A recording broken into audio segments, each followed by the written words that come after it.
नमस्कार, special report में आपका स्वागत है। आपके साथ मैं हूं सुमित गुप्ता। भारत को घेरने के लिए चालाक चीन और पाकिस्तान आए दिन साजिश रचते रहते हैं, लेकिन दोनों को हर बार भारत से मुंह की खानी पड़ती है। न लाल कप्तान के मंसूबे कामयाब होते हैं और न ही इमरान की नापाक नीति।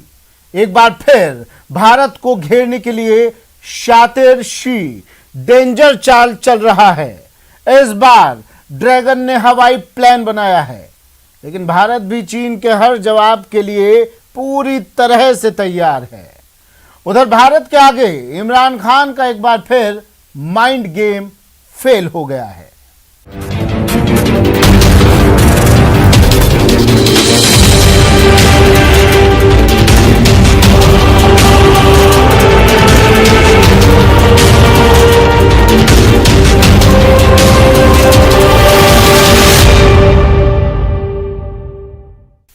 पूर्वी लद्दाख पेंगोंग में भारत के हाथों मिली शिकस्त से बौखलाया चीन अब बदला लेने की फिराक में है। चीन ने भारत की बढ़ती ताकत और चुनौती से निपटने के लिए हवाई प्लान बनाने शुरू कर दिए हैं। न्यूज 18 को मिली एक्सक्लूसिव जानकारी के मुताबिक शी की सेना ऑपरेशन रनवे पर काम कर रही है। भारत से लगती सीमा के करीब 3 नए एयरपोर्ट बनाने में जुटी है।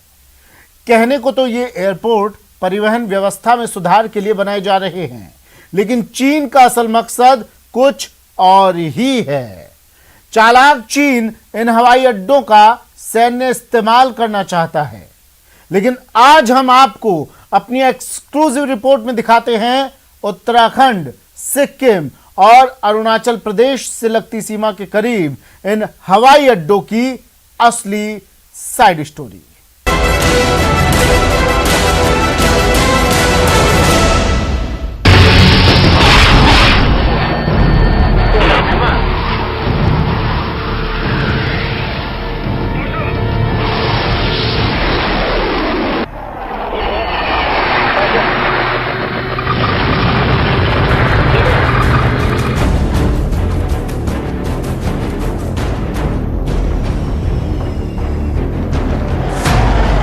के 3 नए सीक्रेट एयरपोर्ट का राज,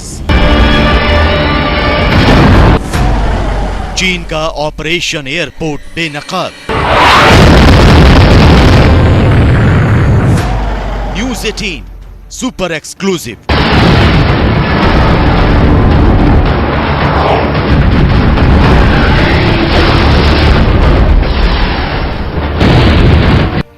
भारत और चीन के बीच पूर्वी लद्दाख में जारी विवाद को 1 साल बीत चुका है, लेकिन इस 1 साल में चीन की सेना भारत के हाथों मिली शिकस्त की कड़वी यादों को भुला नहीं पाई है। The process of disengagement remains unfinished.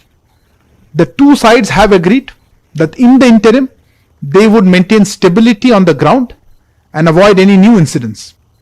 It is our expectation, therefore, that neither side should do anything that is not in keeping with these understandings.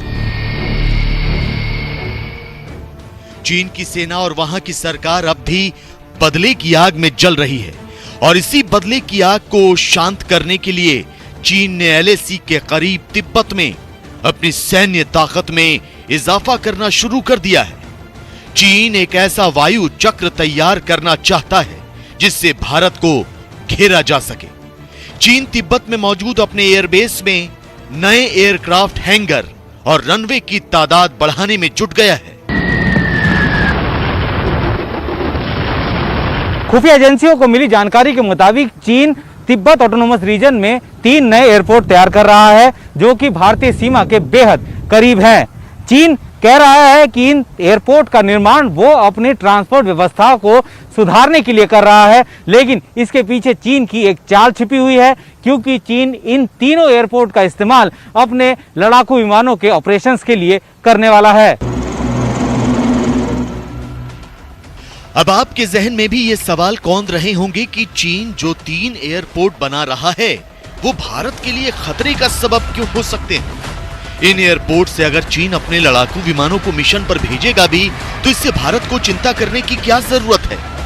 दरअसल खतरे का सबब यह है कि चीन जो 3 नए एयरपोर्ट बना रहा है वो भारतीय सीमा के बेहद करीब है।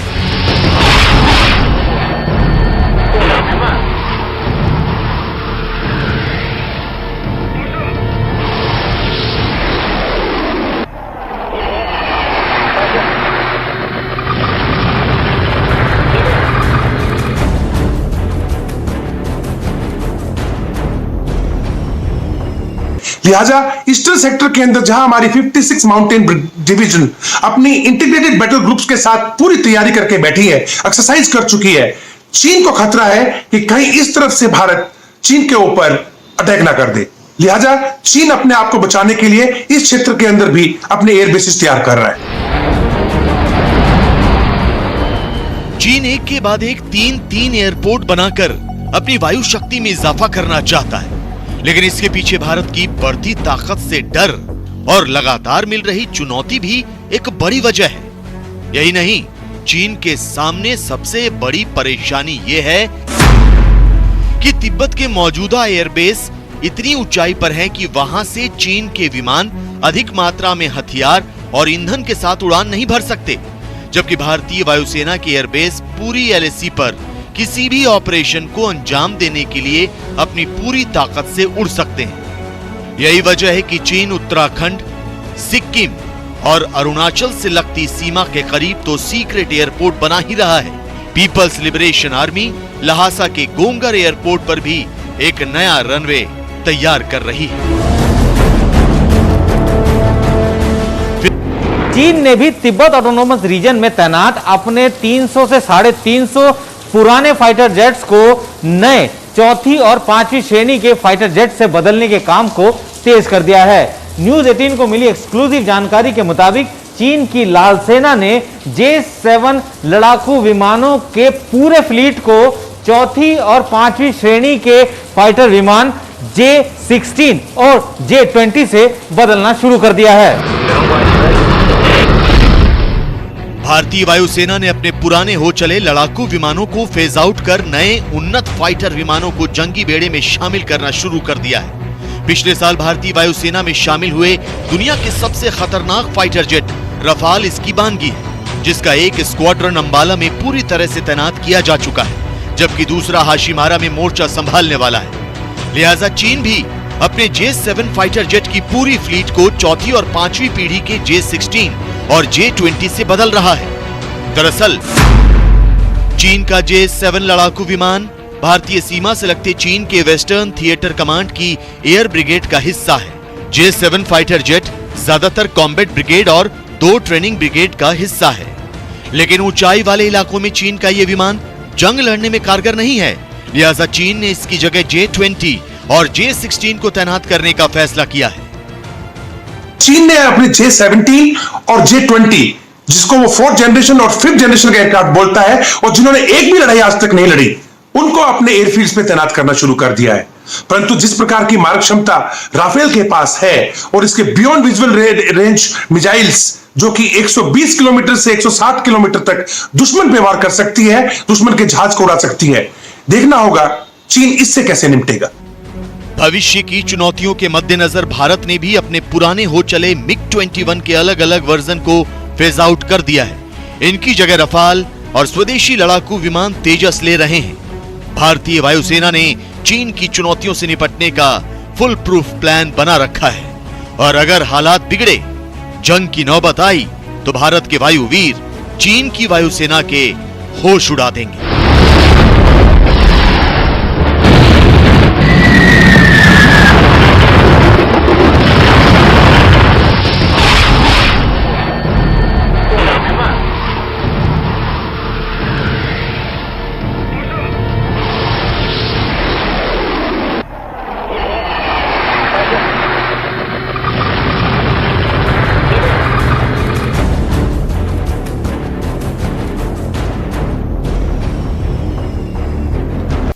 जाहिर है चीन जानता है भारत से पार पाना मुश्किल है, इसलिए शातिर शी जिनपिंग भारत के खिलाफ हवाई प्लान बनाने में लगे हैं।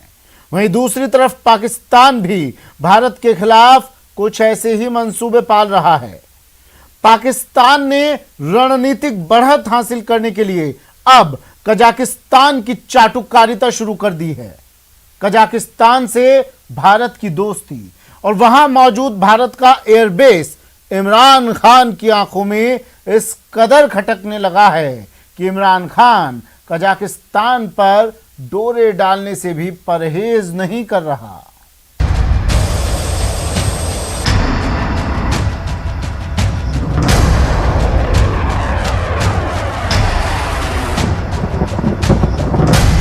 भारत की वायु शक्ति से चीन के साथ पाकिस्तान की भी हवा खराब है। पाकिस्तान को राफाल का रण और तेजस का तेज परेशान कर रहा है। लिहाजा अपने पुराने और कबाड़ हो चुके लड़ाकू विमानों से भारत को चुनौती देने की हुंकार भरने वाला पाकिस्तान अब ताजिकिस्तान की ओर देख रहा है। इससे पहले कि हम आपको ये बताएं कि ताजिकिस्तान से भारत का क्या कनेक्शन है, ताजिकिस्तान से पाकिस्तान को रणनीतिक तौर पर क्या फायदा होगा, आपके लिए ये तस्वीरें देखना जरूरी है।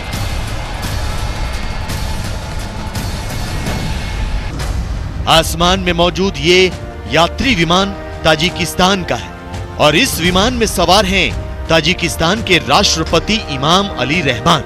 लेकिन ताजिकिस्तान के राष्ट्रपति के विमान के साथ 4 फाइटर जेट भी उड़ान भर रहे हैं। ये फाइटर जेट पाकिस्तान वायुसेना के हैं। दरअसल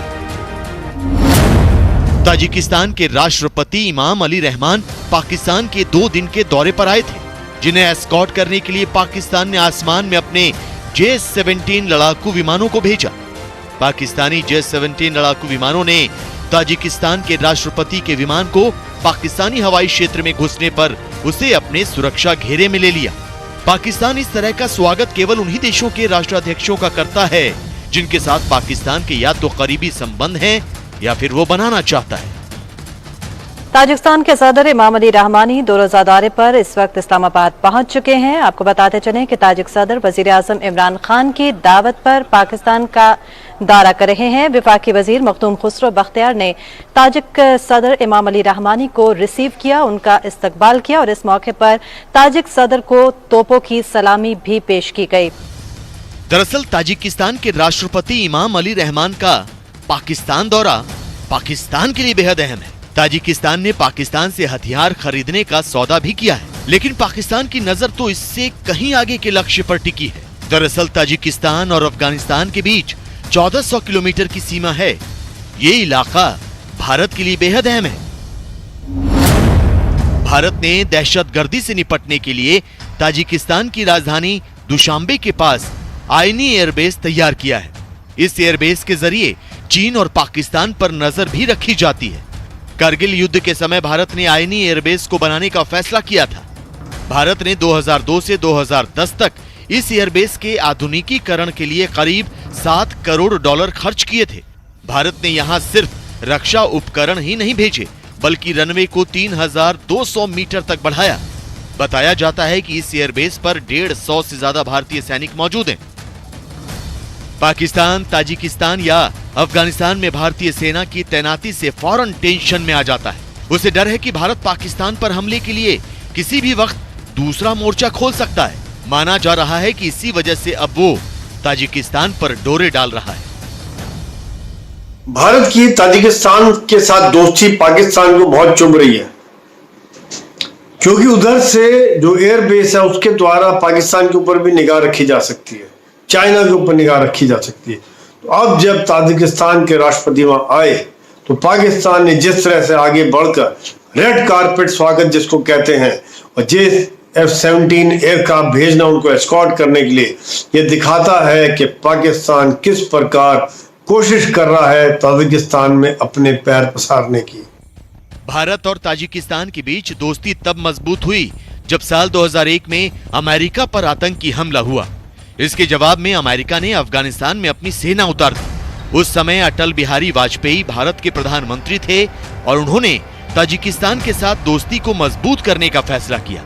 इसके बाद वाजपेयी सरकार में ही वर्तमान राष्ट्रीय सुरक्षा सलाहकार अजीत डोभाल ने ताजिकिस्तान में भारतीय सेना की तैनाती का प्लान बनाया। लेकिन अब यही प्लान पाकिस्तान के लिए नासूर बन गया है। पाकिस्तान चाहता है कि वो ताजिकिस्तान को अपने पाले में कर ले ताकि वक्त पड़ने पर वो पाकिस्तान का साथ दे। पाकिस्तान चाहता है कि आईनी एयरबेस से भारतीय सेना की वापसी हो जाए ताकि उस पर मंडराता खतरा टल जाए। भारत ने वहां पर अस्पताल बनाए, फारखोर एयरबेस बनाया, जहां पर भारत की दुनिया में पहली जो भारत के बाहर कहीं मिलिट्री एयरबेस है, जहां भारत एयरफोर्स के मिग और ट्रेनर एयरक्राफ्ट रहते हैं। यह बहुत जरूरी है क्योंकि ताजिकिस्तान भारत के लिए स्ट्रेटेजिकली बड़ा इंपॉर्टेंट है। एक तरफ उसकी सीमा रशिया के साथ, एक तरफ चाइना के साथ और एक तरफ अफगानिस्तान के साथ। कभी आतंकवाद, कभी नशे का व्यापार, कभी अवैध घुसपैठ, तो कभी चीन के साथ मिलकर साजिश रचने वाला पाकिस्तान भारत के डर से अब ताजिकिस्तान के तलवे चाट रहा है। पाकिस्तान के प्रधानमंत्री इमरान खान ताजिकिस्तान के राष्ट्रपति इमाम अली रहमान की चापलूसी में जुटे हैं, लेकिन भारत की विदेश नीति और कूटनीति की काट ना तो इमरान के पास है और ना ही उनके आका शी जिनपिंग के पास।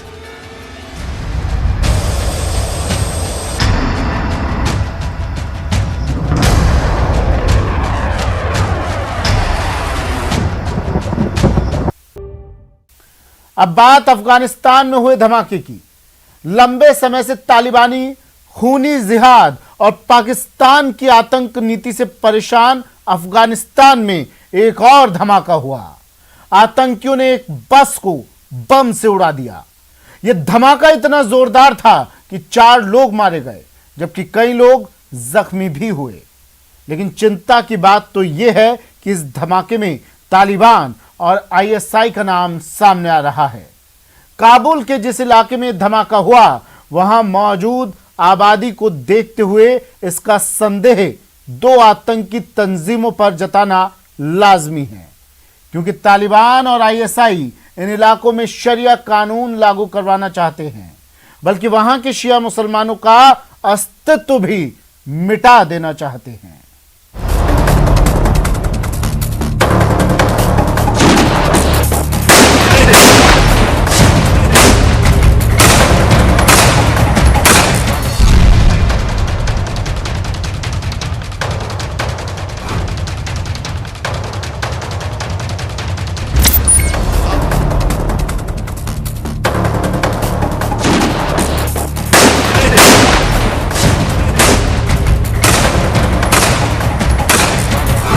अफगान आर्मी से बौखलाया तालिबान।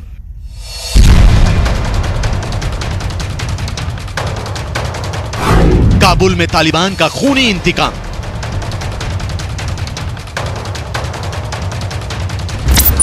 काबुल की सड़क पर एक जोरदार धमाका होता है। धमाके के बाद धुएं का गुबार उठता है। चारों तरफ मौत का सन्नाटा पसर जाता है। सड़क पर खड़ी गाड़ियां कबाड़ में तब्दील हो जाती हैं। सामान इधर उधर बिखरा नजर आता है। सूत्रों के मुताबिक आतंकियों ने एक मिनी वैन के जरिए धमाका किया जिसमें 4 लोगों की मौत हो गई।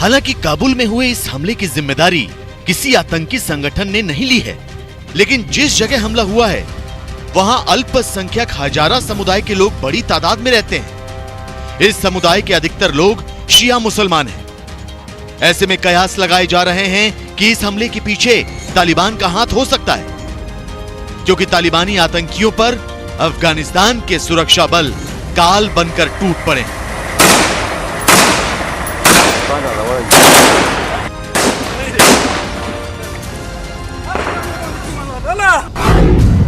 अफगानी सुरक्षा बल ने आतंकवाद पर तगड़ा प्रहार करते हुए 24 घंटे के भीतर 100 से अधिक तालिबानी आतंकियों को ढेर कर दिया है। इतना ही नहीं, अलग अलग जगहों पर हुए ऑपरेशन के दौरान 50 आतंकवादी घायल हो गए। भारी मात्रा में हथियार जब्त किए गए और गोला बारूद भी नष्ट कर दिया गया। अमेरिकी सैनिकों की वापसी के साथ ही अफगानिस्तान में हाल के दिनों में हिंसा और तालिबान के हमलों में बढ़ोतरी दर्ज की गई। हालांकि तालिबान ने अभी तक आधिकारिक तौर पर यह ऐलान नहीं किया है कि वो अफगान सरकार के खिलाफ जंग छेड़ चुका है।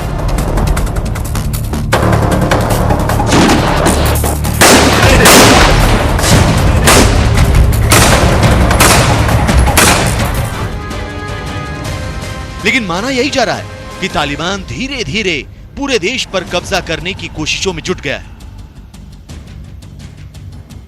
वरना वो अफगानिस्तान में कई जगहों पर सुरक्षा चौकियों और सेना के काफिलों पर हमला नहीं करता।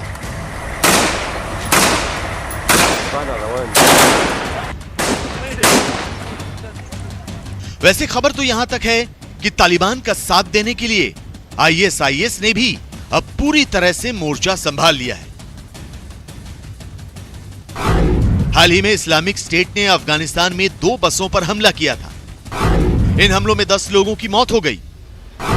यही नहीं, आईएसआईएस ने एक बिजली घर को भी विस्फोट से उड़ा दिया, जिससे काबुल की बिजली आपूर्ति बाधित हो गई। आईएसआईएस देश के शिया मुसलमानों को टारगेट कर रहा है। उसने शिया मुसलमानों के खिलाफ जंग का ऐलान भी कर दिया है। The Islamic State group has only brought destruction to Afghanistan. All the security forces, from police to army and other security sectors, have fought them with high morale in the past, and we will continue to do so. जाहिर है, अमेरिकी फौज की वापसी के साथ ही अफगानिस्तान एक बार फिर आतंक की आग में जलने लगा है। पाकिस्तान परस्त आतंकियों, तालिबान और आईएसआईएस के ट्रिपल अटैक से अफगानिस्तान कराह रहा है। ऐसे में अंतर्राष्ट्रीय समुदाय, खास तौर पर अमेरिका, इस बाबत क्या कदम उठाता है, इसका इंतजार अफगान जनता के साथ पूरी दुनिया को है।